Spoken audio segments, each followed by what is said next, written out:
in church. But does that really mean anything? I didn't know how to pray or why I should do it. I didn't have a relationship with God, and I never read my Bible.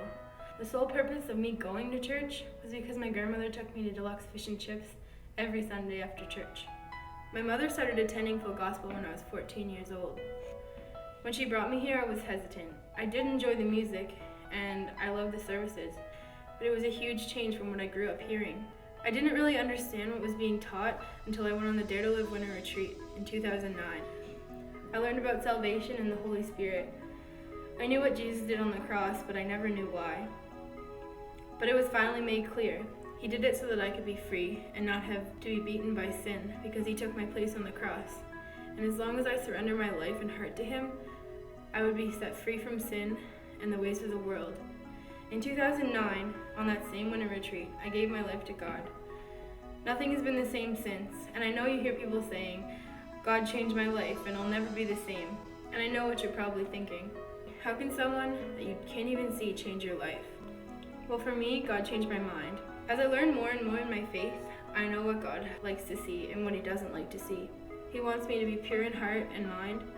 And when I'm out living in this world, just like everyone else, before I do anything, the first thing that comes to my mind is, what is God going to think if I do that, or watch this, or say that?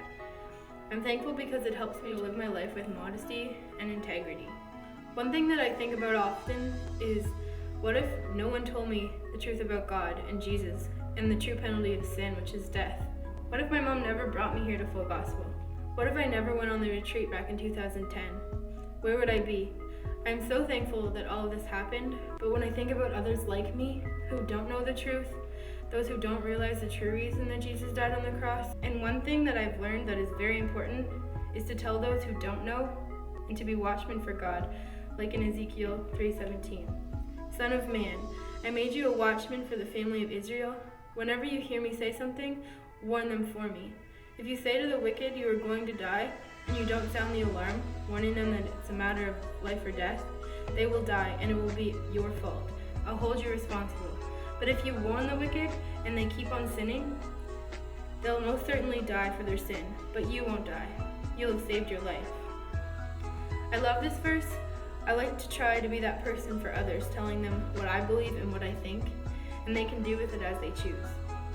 As for me, for those of you who don't know, I'm going to Faith School of Theology. I'm going to be studying to receive music diploma, and hopefully someday becoming a youth pastor. But I'm always open to what God has for me, and I'm excited to find out. Thank you for listening.